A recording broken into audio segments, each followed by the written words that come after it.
Hello বন্ধুরা, এখন আমাদের বাড়িতে পাস্তা করা হচ্ছে। ওই পাস্তা কেমন করে ওটা আজকে আমি এখন ভিডিওতে দেখাবো। তাই জন্য আপনারা একটু লাইক করে দেবেন, সাবস্ক্রাইব আর কমেন্ট শেয়ার এসব করেই দেবেন, যেন এই চ্যানেলটা একটু গ্রোথ করতে পারে। তো আপনারা শেষ পর্যন্ত বনে রইবেন। তাহলে ভিডিওটাকে চালু করি। দেখুন বন্ধুরা, আমরা এখন পাস্তাটাকে জলে দিয়ে দিয়েছি।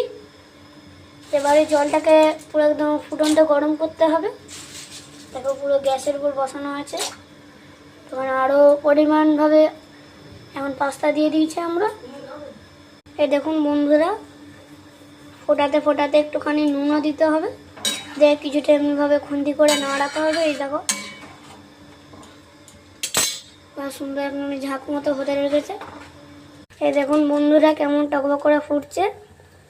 তার মাঝখানে একটুখানি আমাদেরকে লঙ্কা গুঁড়ো দিয়ে দিতে হবে। এই যে লঙ্কা গুঁড়ো, এটা দেখুন কালার একটুখানি এসছে।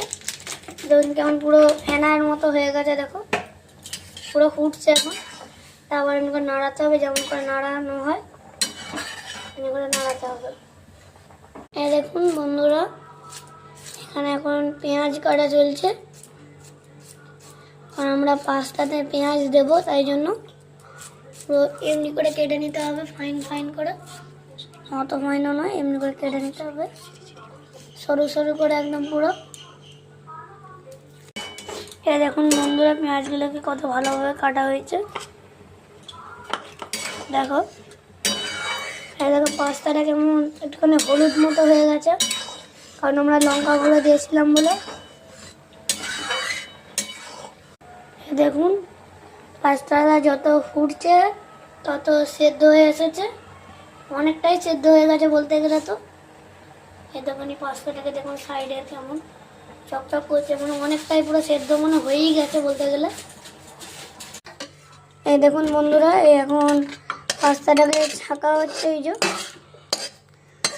বেসিনে একটা যে কোনো এমন একটা মানে ডিশ নিতে হবে, যেটা মানে ফুটো ফুটো যেমন হয়।